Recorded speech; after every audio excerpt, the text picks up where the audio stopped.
mensaje, dice el título ahí en los boletines, o sencillamente el mensaje lo he titulado La alegría del justo. La alegría del justo, amén. Y entonces aquí primero hay que definir quién es un justo.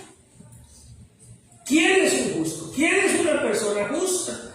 Y entonces si nos miramos desde un punto de vista muy humano, muy terrenal, y lo comparamos con las virtudes de la Biblia, la conclusión es lo que la misma palabra del Señor dice, que no hay bueno ni un uno, que no hay una sola persona en su capacidad humana, justa, perfecta y buena, que no necesite de Dios. No lo hay, no lo hay.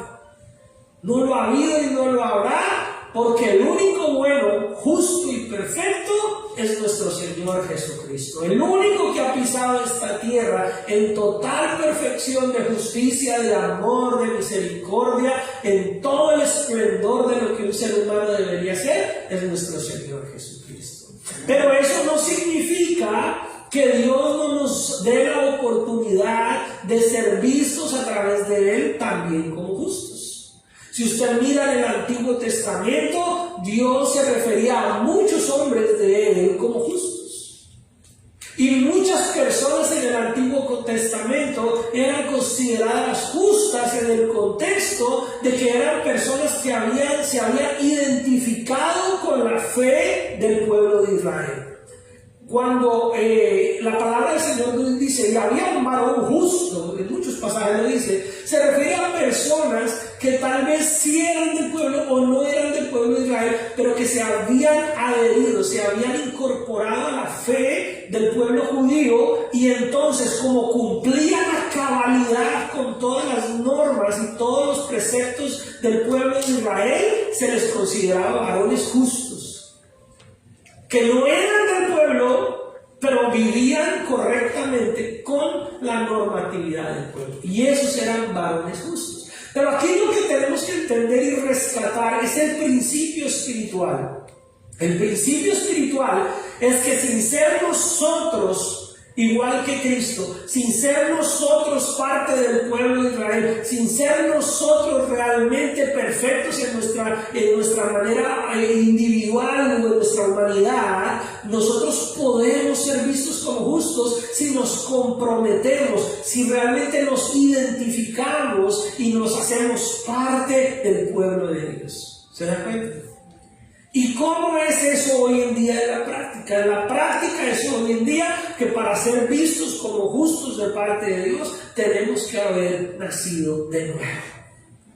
Tenemos que haber creído en Cristo Jesús y haber reconocido que Él es el único que puede salvarnos, que Él es el único que puede cambiarnos, que Él es el único que puede transformarnos. Y entonces ya hoy en día no somos justos porque nos hagamos del pueblo de Israel, o porque nos volvamos judíos, o porque nos pongamos aquí la cosita que se ponen los judíos, o que porque nos vistamos como se vestían los judíos en la época antigua. Eso no nos hace justos. Lo que nos hace justos ahora es haber creído en el Señor Jesucristo y tenerlo como nuestro Señor y Salvador, porque es Él el que nos incorpora al pueblo de Dios, ya no de una manera tradicional, ya no por unas leyes, sino por una cuestión de fe.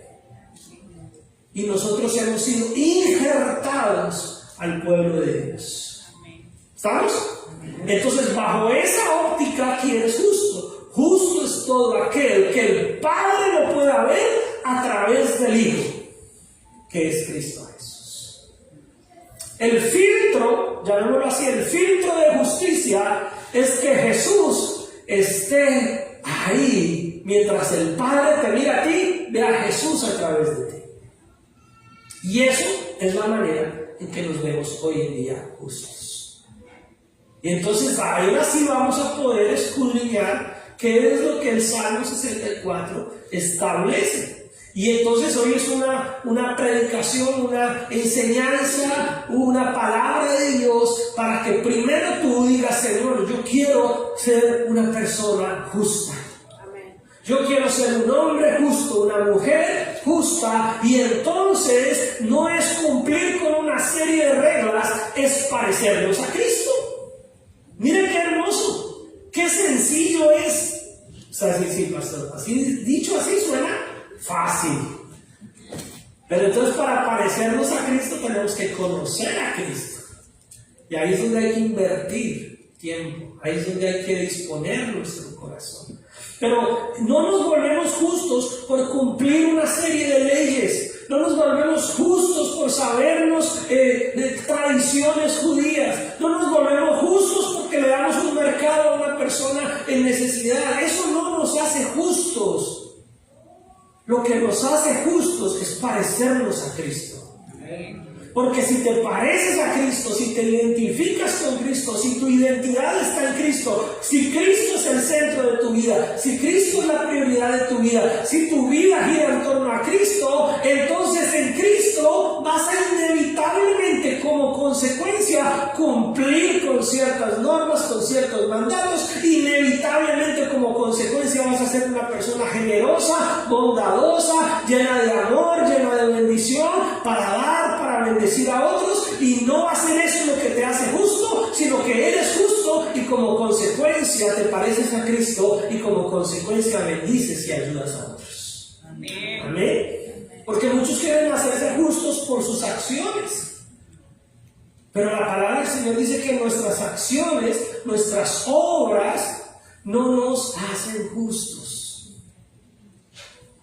No es por obras de justicia para que ninguno se gloríe. Lo que nos hace a nosotros justos es la identidad que tenemos con Cristo Jesús. Amén. ¿Estamos? Entonces ya podemos tener un gran panorama. ¿Por qué? Porque si usted está aquí hoy en este lugar y tu corazón y el Espíritu Santo te confirma que tú eres una persona redimida, transformada, renovada por el poder de Dios, que el Espíritu Santo te da esa seguridad de que Cristo es tu Señor, tu Salvador, que tú has sido regenerado, nacido de nuevo, que tu vida camina ahora de la mano de Jesús, entonces usted puede recibir el mensaje diciendo: Señor, yo aquí estoy como un justo más de tu palabra. Amén. ¿Sí? Entonces ya usted va a recibir la palabra bajo esa óptica. Pero si no, entonces hay una premisa o hay una condición. Si tú a ti algo aquí te dice: tal vez yo no soy justo, tal vez yo no soy justa, tal vez yo aún no he tenido esa seguridad de salvación, yo no tengo esa tranquilidad, yo mi vida todavía siento que no ha sido transformada, no he sido reconciliado, pero te tengo una buena noticia: si estás hoy acá, es la oportunidad del arrepentimiento. Amén. Si estás hoy acá, entonces déjame decirte que basta que le entregues tu vida a Cristo, que creas de verdad en Él y te arrepientas. Amén.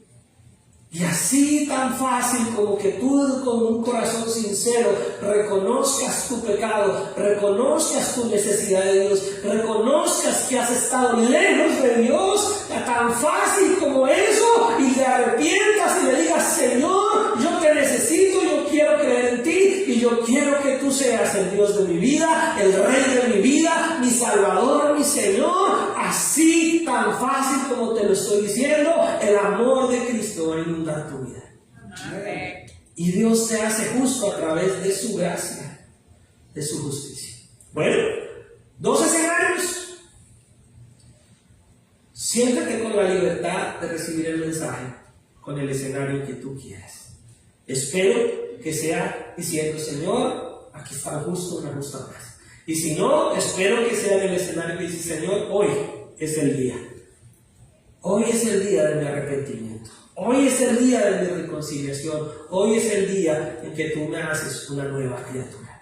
Porque dice la palabra del Señor que el que está en Cristo, nueva criatura. Si hoy es el día de tu nuevo nacimiento, te recibimos con todo nuestro corazón. Si hoy es el día en que eres una nueva criatura, experimentarás la gracia del Señor transformando tu corazón. Amén. Amén. Y entonces ahí el salmista, en el Salmo 64, siendo un justo, David era considerado un justo. David, no solamente la Biblia da testimonio de él, sino que su vida es un reflejo de alguien que tiene a Cristo como el Dios y Señor de todo lo que Él es. Ay, pastor, pero David era antes de que Jesucristo existiera. Sí, pero él tenía una relación con Dios donde veía la promesa del Mesías y creía que el Hijo de Dios, creía que el Mesías, el Cristo, era la respuesta para su vida.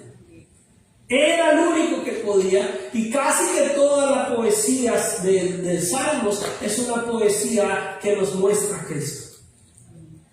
Amén. Entonces David estaba conectado a Cristo Jesús.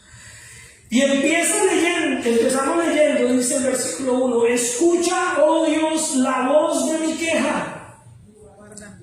Guarda mi vida del temor del enemigo.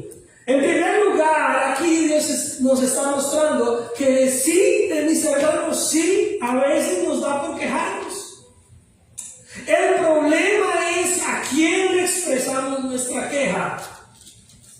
El problema es si nos humillamos, nos arrodillamos y le mostramos nuestra queja a Dios de una manera amorosa y respetuosa, porque nos estamos quejando con el que puede traer solución. Nos estamos quejando con el que sí soluciona, con el que puede hacer algo con mi situación. Y esa es la gran diferencia, mis hermanos, cuando hablamos de que quejarnos no es algo muy cristiano. Porque cuando estamos hablando de quejarnos, no estamos hablando de que tú lleves tu queja en oración, en clamor, en intercesión a Dios. Es que te la pasas diciéndole a todo el mundo tus quejas. ¿Sí? Y cuando nosotros nos la pasamos quejando con todo el mundo de toda nuestra situación, y a todo el mundo le contamos nuestras tragedias, nuestras penas, y a todo el mundo le estamos diciendo: y es que a mí sí me ha tocado muy duro, y es que yo, y es que mire que me hicieron y me dijeron eso, y le contamos a todo el mundo nuestras quejas, pero no vas a Cristo en oración, pero no buscas en Él la solución. Entonces tu queja lastima, daña, mata tu alabanza. Porque ya tu expresión, tu forma de hablar no está exaltando a Cristo, sino mostrando solamente tu dolor, tu queja. Pero cuando nos quejamos con el Señor, le podemos decir: Señor, escucha, oh Dios, la voz de mi queja, la voz de mi quebranto, la voz de mi necesidad.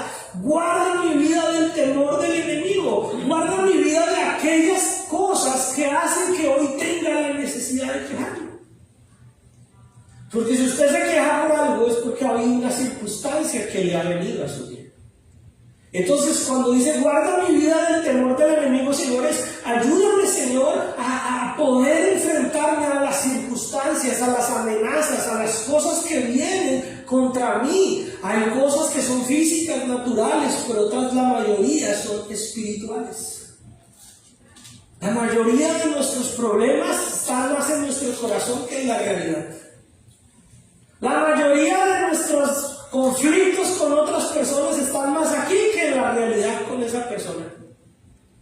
Porque usted se imagina que le dijeron, que le hicieron y que le miraron, y usted se arma toda una película aquí. Y usted piensa: ¿y será que por eso fue que le dijo? ¿Será por eso que me dijo? Y yo, no, pero si yo no le dije, pero si yo no le conté. Pero espérame, pero ¿qué sería? Sería que se molestó. Y usted se arma todo un video, toda una película que en la realidad no está sucediendo. La mayoría de las veces nosotros elevamos los problemas a un nivel tan alto que no está acorde a la realidad. Y entonces usted se prepara para resolver un problema que usted lo sobredimensionó. Y cuando se enfrenta a la realidad, el problema que era pequeñito ahora sí lo va a volver grande. Porque usted va a empezar a justificar, a añadir y a meterle un poco de cosas cuando la situación no ha meritado. Pero si usted va a Dios, y si usted va a Cristo y le dice: Señor, tengo esta situación, Dios te va a dar la sabiduría, Dios te va a dar el entendimiento, Dios te va a ayudar a mirar con ojos espirituales, a mirar a las personas con las que tienes conflictos con ojos espirituales, y Dios te va a dar la capacidad de minimizar esa explosión emocional y más bien llevar una solución espiritual, más bien llevar una bondad, llevar una fe, llevar una paciencia, llevar el fruto del Espíritu Santo a esa situación. ¿Sabes? Entonces, nuestra queja es con Dios. Y es a Dios al que le decimos: Señor, guarda mi vida del temor del enemigo. motivo, porque a veces estamos más temerosos de lo que pueda pasarnos a nosotros que del tener temor de Dios. Estamos más temerosos. ¿Será que el jefe me va a echar? ¿Será que mi amiga no me va a volver a hablar? ¿Será que mi esposo me va a decir que ya no quiere vivir más conmigo? ¿Será que mis hijos ya me van a decir que no me aman más? ¿Será que... Y empezamos a tener más temor de lo que puede hacer la gente que tener temor de Dios, que tiene el poder de la vida y la muerte. Amén. Y esto está en sintonía con la palabra del Señor, que dice que no temamos lo que puede hacernos el hombre, sino que tengamos temor de aquel que puede tomar decisión sobre tu eternidad, sobre la vida y la muerte, sobre el cielo y el infierno. A Él sí debemos entonces nosotros decir. Pero estar temiendo todo el tiempo, ¿qué es que dijeron? ¿Qué es que me van a hacer? ¿Qué es? No, hermano, esa no es la característica que Dios espera de un justo y una justa. Amén. Amén. Y entonces dice, escóndeme. ¿A quién le está hablando? Yo voy a ser muy repetitivo en esa parte hoy. ¿A quién le está hablando David? A Dios, al Señor. ¿A quién le está hablando? A Dios. Y le está diciendo, escóndeme del consejo secreto de los malignos. Escóndeme de la conspiración de los que hacen iniquidad. ¿Qué es conspiración? Conspirar es planear hacerle daño a alguien. La conspiración es cuando un grupo de personas se reúnen, no tienen que ser muchos, 2 o 3 ya es grupo. Un grupo de personas se reúnen para planear cómo hacerle algo malo a alguien. Y entonces ahí Él no está diciendo, Señor, ayúdame a encontrarlos y yo mismo los acabo. No, Él está diciendo, escóndeme. No permitas que cuando los malvados, la gente perversa, la gente que está llena su corazón de iniquidad, quieran conspirar, piensen en mí. Escóndeme, no permitas que sus planes me afecten. ¿En quién buscamos refugio? En Dios. Miren, mis hermanos, el salmo de hoy está de alguna manera solidificando, haciendo un cierre a muchos de los domingos o de los salmos anteriores que hemos leído. El salmo de hoy está diciendo, si tú ya sabes que Dios es tu refugio, si tú ya sabes que Dios es el que te sostiene, si tú ya sabes que Dios es el que tiene control sobre todas las cosas, ¡alégrate! Porque dice, ¿se alegrará qué? El justo. O sea que una persona justa, cuando ya la definimos, debe ser una persona amargada, temerosa y todo el tiempo pensando en males. Vuelvo a repetir, una persona justa debe vivir todo el tiempo amargada y todo el tiempo estar a la defensiva y pensando que todo el mundo le quiere hacer daño. No, una persona justa debe vivir alegre, debe vivir feliz. Obvio, sí, tenemos momentos tristes, tenemos situaciones que a veces nos embargan, viene el dolor, una pérdida, un ser querido, una situación, pero no debe ser lo constante, no debe ser el estilo de vida permanente de un justo. Porque el justo se alegrará en Jehová, porque el mismo que escribe este salmo es el mismo que dice, caerán a mi lado 1000 y 10,000 a mi diestra, mas a mí no llegarán. Es el mismo que dice, Jehová es mi pastor y nada me faltará. Amén. Es el mismo. Nosotros es el mismo David y es el mismo David guiado por el Espíritu Santo para hoy traernos a nosotros esta palabra. Y entonces dice, escóndeme del consejo de esas personas, y ahora las empieza a describir.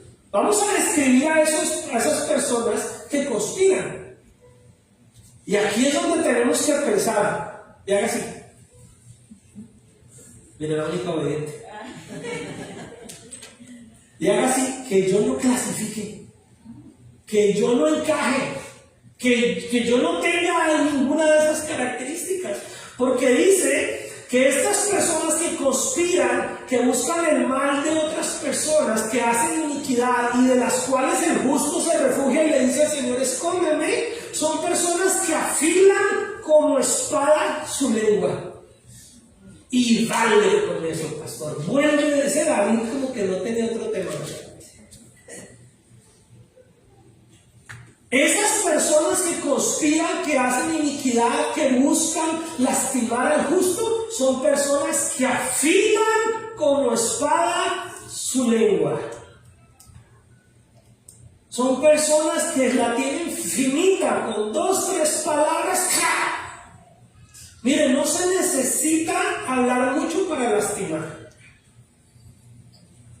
Hay personas que tienen esa lengua tan afinada para lastimar que con 2, 3 palabras ya destruyeron a una persona. Con 2, 3 palabras ya le quitaron todo el ánimo a un familiar. Ya acabaron con alguien porque lo tienen afilado. Tienen su lengua afilada para destruir, afilada para lastimar, afilada para traer desánimo, afilada para criticar, afilada para murmurar. Y entonces David y nosotros somos justos, ¿verdad? Le decimos: Señor, escóndeme, guárdame de las maquinaciones, de las conspiraciones de aquellos que tienen su lengüita como afilada. ¿Sí? Pero ¿usted a quién va? A Dios, en clamor, en oración. Y se lanzan cual saeta suya palabra amarga. Mire la palabra que utiliza ahí. Apuntan con sus flechas palabras amargas. Saetas, para los que no saben, saetas es un sinónimo de flechas. Entonces, la Reina Valera dice saetas, pero las nuevas traducciones dicen flechas y ya eso nos simplifica el entendimiento. A veces hay, y lo digo porque lo he enseñado muchas veces, y a veces hay personas que no saben que es una saeta.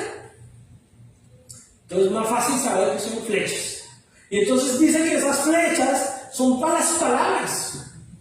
La palabra del Señor en Proverbios dice que hay cosas que no tienen reversa. Y dice la flecha que se lanza y la palabra que se lanza. Eso no tiene reversa. Y compara a Dios las palabras como flechas.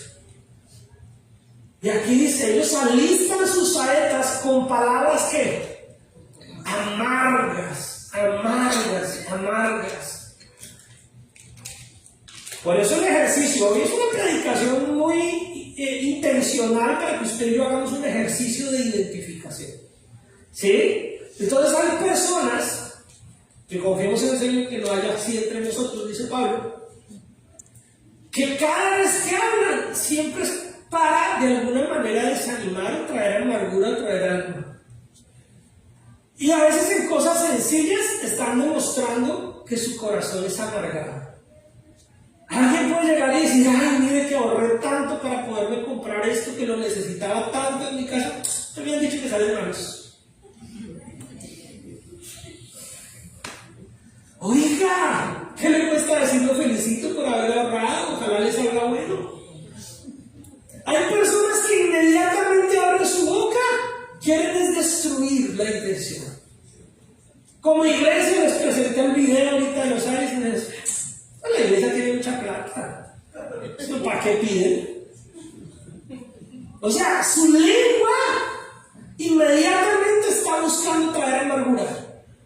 Inmediatamente cualquier persona hable algo, inmediatamente tiene esa capacidad de no ver con bendición, de no alegrarse por la alegría ajena, de no ver cómo el esfuerzo de otra persona. Puede ser que para usted eso que está contando no tenga tanto valor, pero para ella sí, o para él sí. Inmediatamente dice: bueno, pero pues eso se consigue en cualquier parte. O sea, tiene su lengua lista para amargar el momento.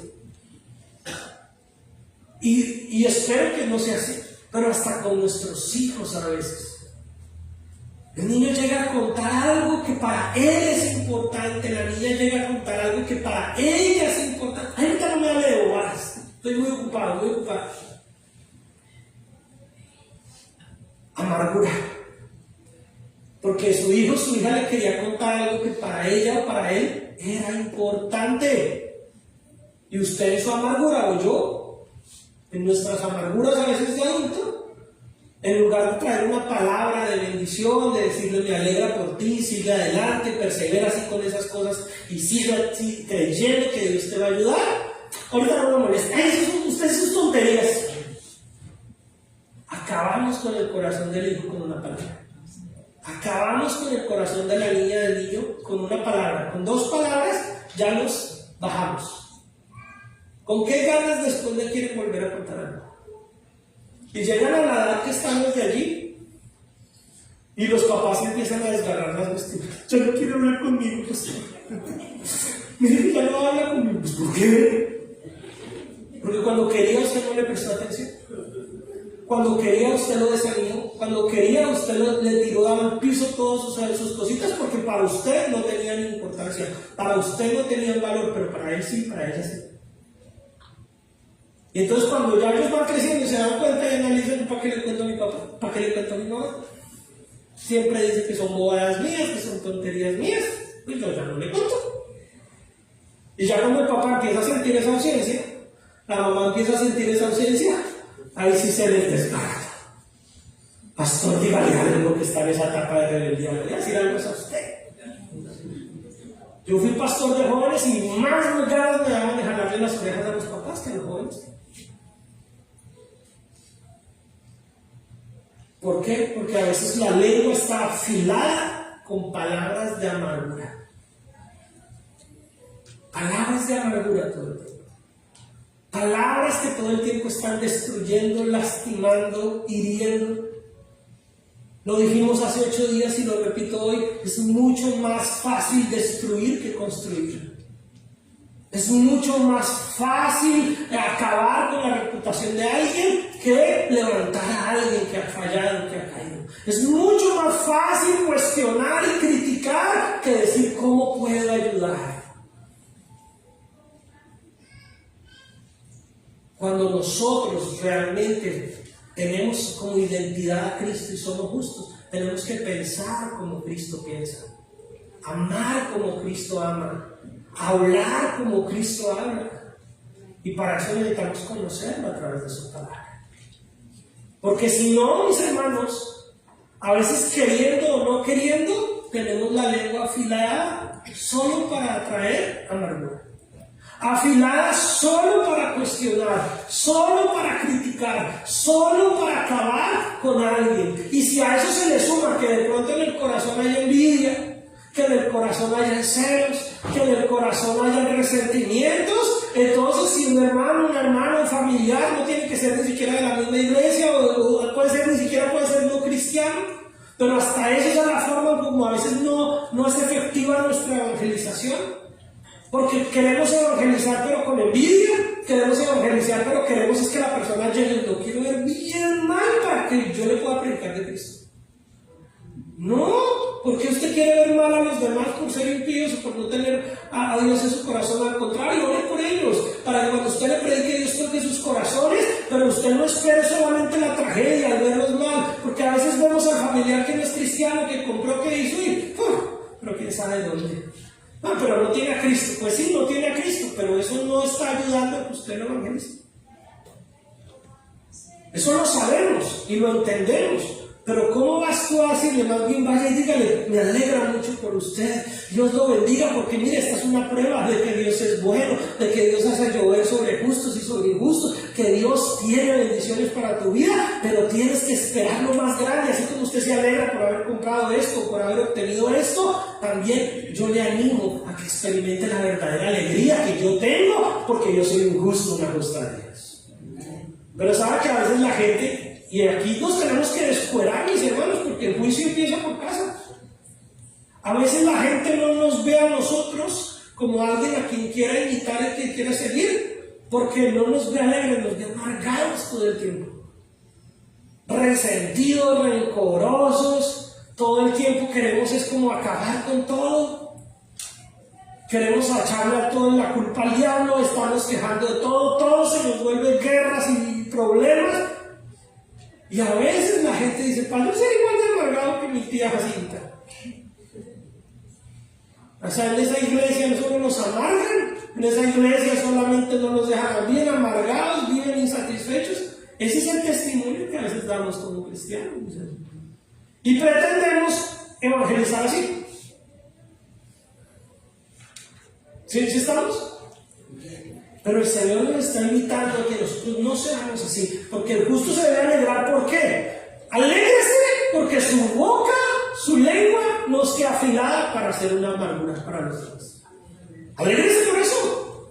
La alegría del justo va a decir, Señor, yo me alegro que mi lengua no está afilada para traer palabras amargas a los demás. Yo me alegro, Señor, por eso. Y dice que para asatear a escondidas al íntegro, de repente lo asatean y no teman, quiere decir, lo atacan de repente, escondidas, de repente. Hay personas, mis hermanos, que su intención es lastimar, es dañar, es agredir. Pero el justo le dice al Señor, Señor, guárdame. Y yo me alegro, Señor, de que tú hayas quitado eso también de mí, porque ¿quién estaba exento de ser así? Antes de Cristo, ¿quién cumplía con todo esto? Ninguno.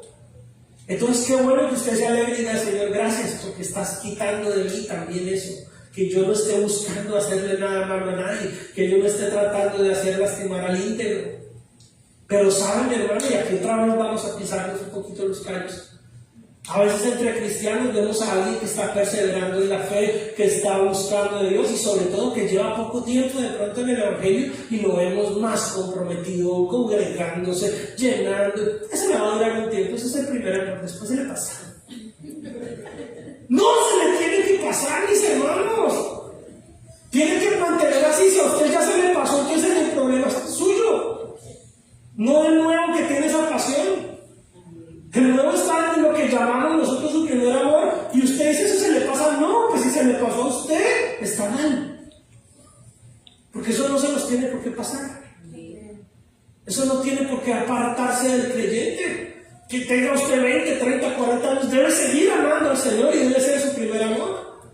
Y debe seguir enamorado de Dios y debe seguir buscándolo y debe seguir teniendo, pero no, nos volvemos ya rutinarios. Nos volvemos religiosos, tradicionalistas. El nuevo quiere llegar, golpea aquí temprano, yo quiero que me abran, yo quiero orar. Y el antiguo ya llega a bastar. ¿Por qué? Porque se nos ha más bien a nosotros olvidado lo que significa más bien estar enamorados de Dios, apasionados, sedientos. Así que alégrate si tú sigues sediento y hambriento de Dios. Alégrate si tú sigues enamorado, enamorada del Señor. Porque dice que esas personas, estamos hablando no de nosotros, ¿verdad? Estamos hablando de esas personas de las cuales yo oro que el Señor me libre. Dice ahí, son obstinados en su inicuo designio. Tratan de esconder los lazos y dicen, ¿quién los ha de ver? Se lo traduzco en español colombiano, no sé si ustedes utilizan esa misma palabra, gente asolapada. ¿Utilizan ese mismo concepto? Gente asolapada, gente el que tira la piedra y esconde la mano. ¿Quién fue? Uy, qué feo es eso, mis hermanos. Qué horrible es eso. Qué horrible es la gente asolapada. Que hace, que dice, yo, ¿cuándo? Yo no. Oh, eso es feo. Y uno dice, no, los niños. No, eso también pasa en los adultos. Y se ve peor en un adulto. Se ve horrible en un adulto. Pero dice esa palabra obstinados. Y la palabra del Señor se lo dejó de tarea en el Antiguo Testamento. Dice que la obstinación es semejante a la hechicería. Una persona obstinada está al mismo nivel de un brujo, de un hechicero. Porque quiere decir que su corazón está totalmente enraizado en hacer lo malo. Está como, utilizando la terminología de ese tema de la brujería, está como encantado, embrujado en hacer lo malo. Una persona obstinada como que no mira más allá de ver cómo lastima, de cómo hiere. Así lo haga de manera solapada. Así lo haga haciéndose el que no es, el que yo no hice nada, yo no dije. Hay personas que de pronto, y vuelvo y aclaro, no está aquí, estoy tranquilo porque ustedes son los que están alegres, ¿verdad? Ustedes son justos, alegres. Pero hay personas que no necesitan mucho entrar a una conversación en el trabajo, ¿no? 2, 3 palabras, se encienden la mecha y se van. Y dejan alborotado ahí a la gente. Y después, cuando otros de pronto se dejaron llenar su corazón con esas 2 cositas, si supo que el jefe como que parece para bajar el sueldo, bueno, yo me voy.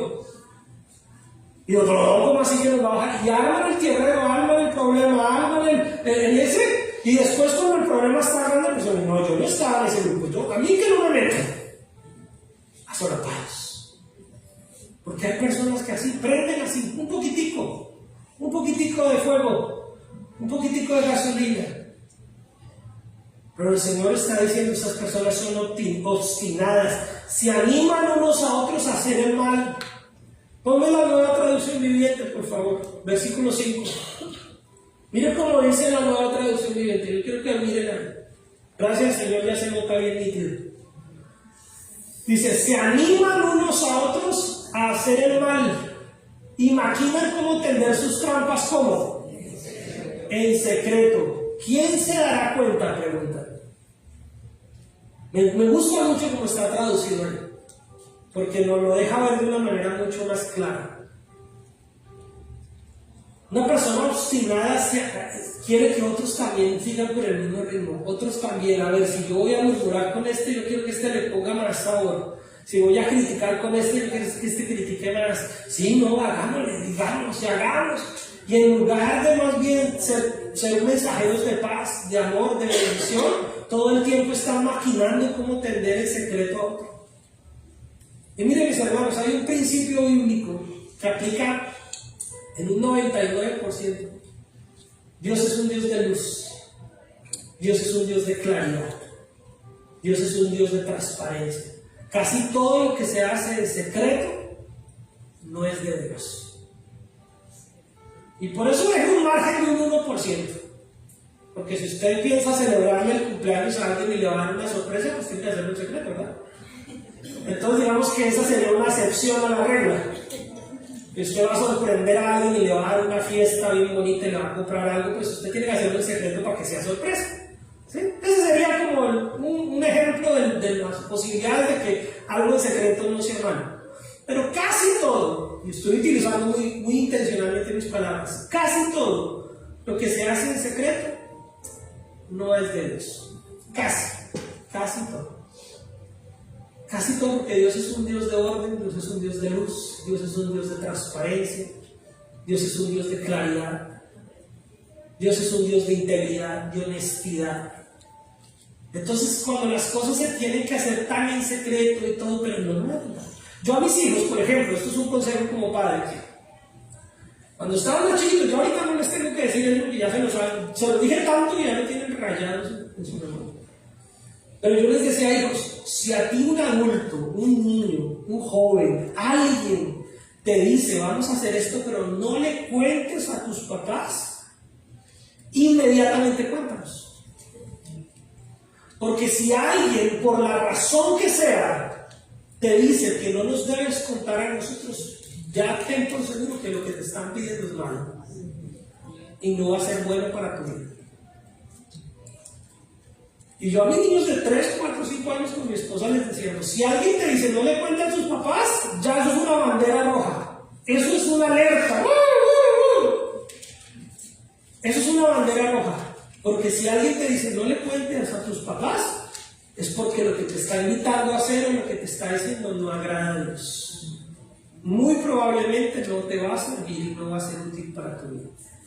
Y con mayor razón, inmediatamente cuéntanos. Inmediatamente dinos, fulano de tal me dijo que no te contara esto, papá. Fulanita de tal me dijo que no te contara esto, mamá. Esas son las cosas que como padres tenemos que tener presentes.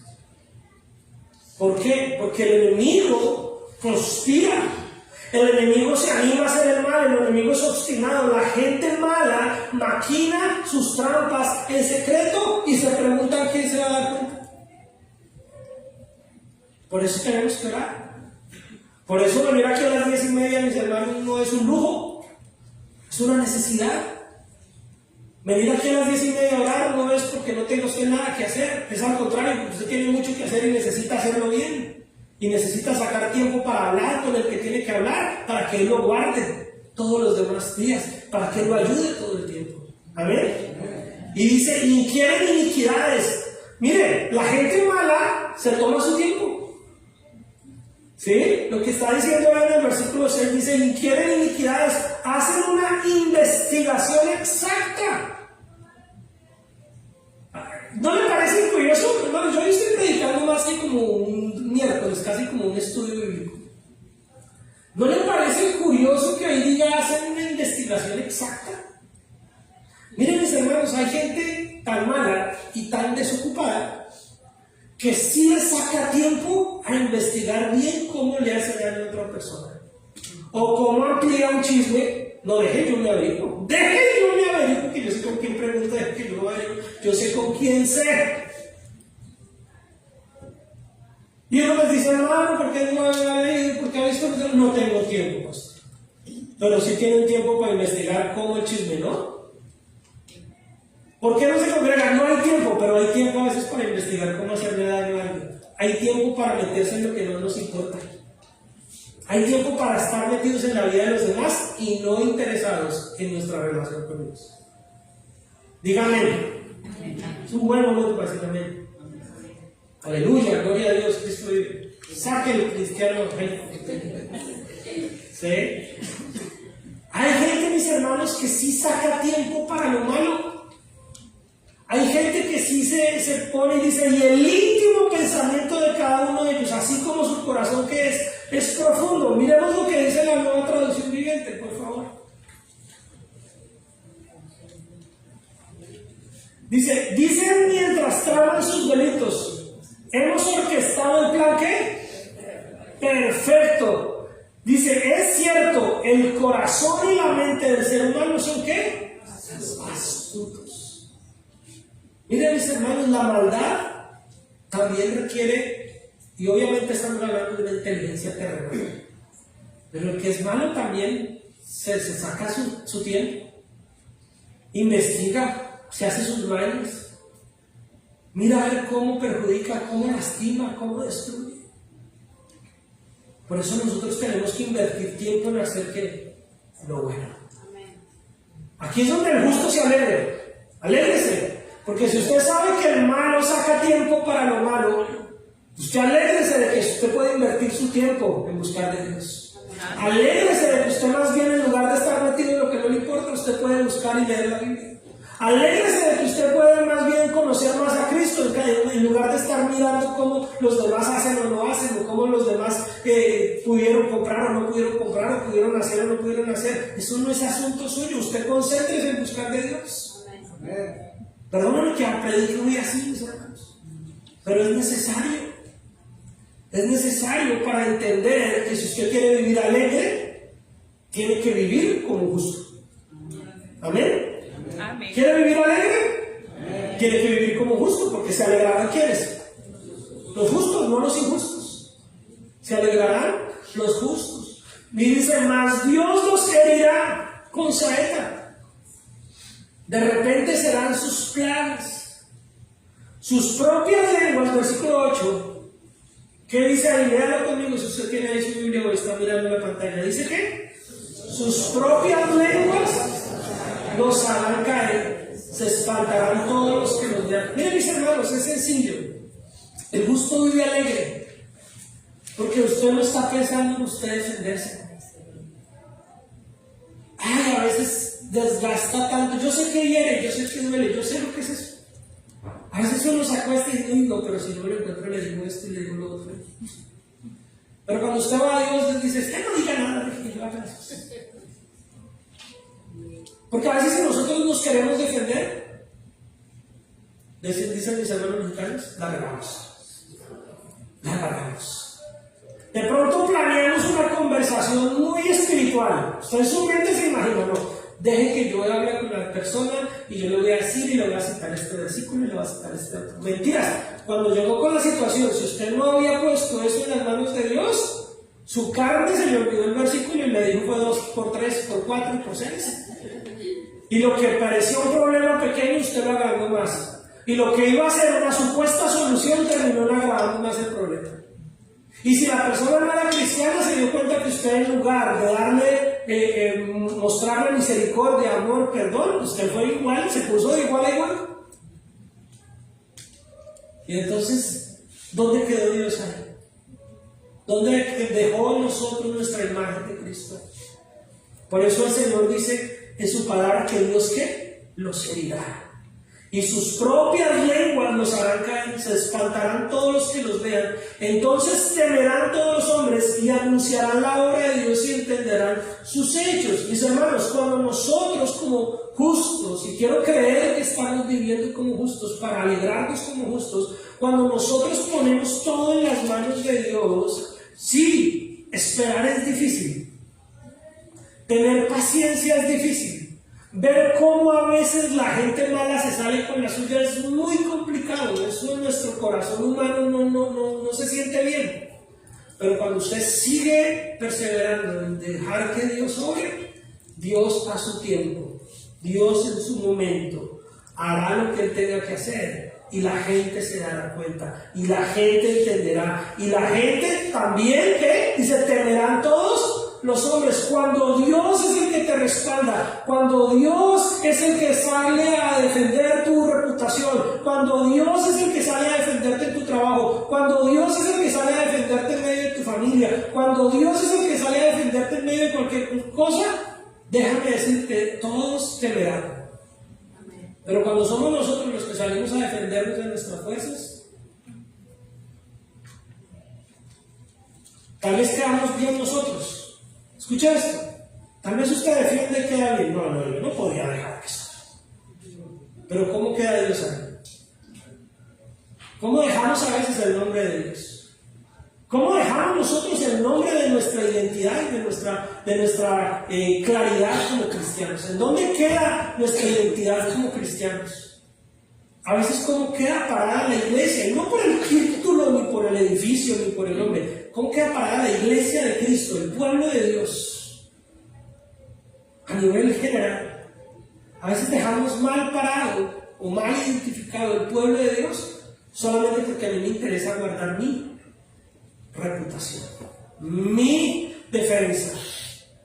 Deja que el Señor pelee por ti. No estoy diciendo que dejemos que nos pisoteen. Escúchate. Lo que estoy diciendo es lleva tu queja, Señor, y deja que Dios pelee por ti. Deja que Dios te mantenga alegre. Porque, ¿sabe? Tomar venganza no nos alegra mucho. Planificar cómo defendernos nos roba alegría. Descansar en las manos del Señor te mantiene alegre. Amén. Amén. Piensa un niño o una niña pequeñito que alguien le hizo algo y va a su papá, su mamá. Y su papá o su mamá le dice, yo me encargo. ¿Sí? ¿Usted como papá alguna vez ha tenido que tomar esa decisión? Y usted como papá de pronto a un niño le puede decir, papá, es que el maestro o la maestra, usted le dijo, ¿qué? Tú no te pongas en respetar a tu maestro, deja que yo me encargo. Yo voy a ir a la escuela y vamos a ver qué fue lo que pasó. Y el niño se siente ¿qué? O la niña se siente como segura. Mi papá, mi mamá me va a defender. Bueno, nosotros tenemos un Padre celestial. Amén. Nosotros tenemos, tú llevas tu queja al Señor y deja que Él te defienda. Amén. Deja que Él pelee por ti. Amén. Deja que Él se encargue, mis hermanos. A veces nos preocupa demasiado nuestra reputación. Nos preocupa demasiado cómo somos vistos. Nos preocupa demasiado nuestro ego, nuestro yo. Pero no nos importa a veces qué tanto Dios va a salir victorioso y va a ser Él el que se lleve la gloria y la honra en medio de nuestras circunstancias. Amén. Más bien piensa cómo tus problemas, la gente que tal vez te ha lastimado, la gente que tal vez te ha herido, la gente que tal vez te ha hecho, cómo más bien esas personas van a conocer de Cristo. Porque Dios va a usar tu situación para Él ser glorificado, para que otros teman el nombre del Señor. Amén. Amén. ¿Por qué nos pasan cosas a los cristianos, mis hermanos? Para que Cristo sea glorificado. Suena difícil, no suena tan fácil de entender, pero es para que Él sea glorificado. Para que su nombre sea dentronado. Para que Él sea mostrado como el Dios grande y poderoso. ¿Cuántas cosas le pasó al pueblo de Israel en el Antiguo Testamento? Y cuando se intentaron defender eso en sus fuerzas, pero cuando clamaron al Señor, Él vino y los rescató. Y los que se levantaron contra el pueblo de Israel venían a ser avergonzados y veían que el Dios de Israel era el Dios verdadero. Nosotros tenemos que dejar que el Dios al cual servimos sea glorificado. Él sea el que se lleve el reconocimiento, que la gente diga, no, el Dios de fulano de tal, el Dios de fulanita de tal, wow. y que más bien se acerquen a Cristo, que más bien lleguen a los pies de Cristo, porque tú supiste poner tu queja en Dios. Amén. Porque tú supiste acercarte al Señor. Cuando nosotros nos defendemos, cuando empezamos a echar vainas, cuando empezamos a hoy en día en redes a publicar, hermano, Dios no queda bien parado. Necesitamos que sea Dios el que se glorifique en cada uno de nuestros escenarios. Porque dice, entonces temerán los hombres y anunciarán la obra de Dios y entenderán sus hechos, mis hermanos. Y aquí es donde el justo se alegra, esa es la reconciliación de la gente con Dios. ¿Cómo tiene que ser tu alegría cuando un pecador se arrepiente, mis hermanos? Oiga, alguien. Grande, ¿no se alegra usted cuando alguien se arrepiente? ¿Sí? No, pasó, hay fiesta en los cielos, pero aquí yo no. Sí, porque decimos que cuando un pecador se arrepiente hay fiesta en los cielos, pero aquí tiene que haber alegría. Aquí tiene que haber alegría.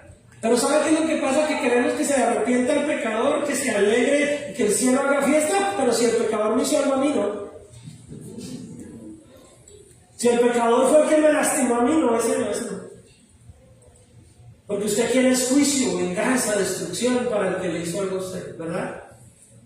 Pero Dios quiere que tal vez la persona que te lastimó a ti, que te hizo algo a ti, experimente la reconciliación, experimente el perdón, experimente el Dios que a ti también te perdona, que a ti también te dio una oportunidad. Entonces, ¿es difícil? Sí. La respuesta es sí, es difícil. Pero ese es el camino del justo que vive alegre. Porque el justo vive alegre porque ha dejado todo en las manos de Dios. Y ahí sí, póngase de pie. Ya se lo sabe de memoria. El versículo del mes, hoy es el clímax del momento, mis hermanos, del estudio bíblico, de la predicación. Antes de leerlo, piensen por un segundo en la pregunta que hice al iniciar el servicio. ¿Te identificas como un justo o una justa de Dios? No me lo tienen que contestar a mí, solo piensen. ¿Te identificas como un justo o una justa de Dios? ¿O crees que necesitas oírnos bien decir, Señor, me arrepiento, porque quiero ser un justo o una justa tuya, Señor? Pero si identificas como justo, dice la palabra del Señor, y leámoslo todos juntos, versículo 10, dice ¿cómo? Se alegrará el justo en Jehová y confiará en él, y se gloriarán todos quienes, los rectos de corazón. Alégrate si eres un justo de Dios, gózate, gloríate en el Señor si tú eres una persona recta de corazón, y confía en Él, confía en el Señor, confía en que Él es tu abogado, confía en que Él es el que te defiende, confía en que Él es el que cuida de ti, confía que Él es el que cuida tu reputación, confía que Él es el que te mantiene en el camino correcto y de la manera correcta, confía en Él y alégrate, porque se alegrará el justo y se alegrará en Jehová y confiará en Él y se gloriará, porque su corazón es que recto. Amén. Entonces, ¿están alegres o están tristes por la predicación? Bueno, porque si alguien estuviera triste, hay que predicarle del Evangelio de Salvación. Pero si usted está alegre, gloria a Dios por su vida. Padre Celestial, gracias. Dele gracias a Dios si usted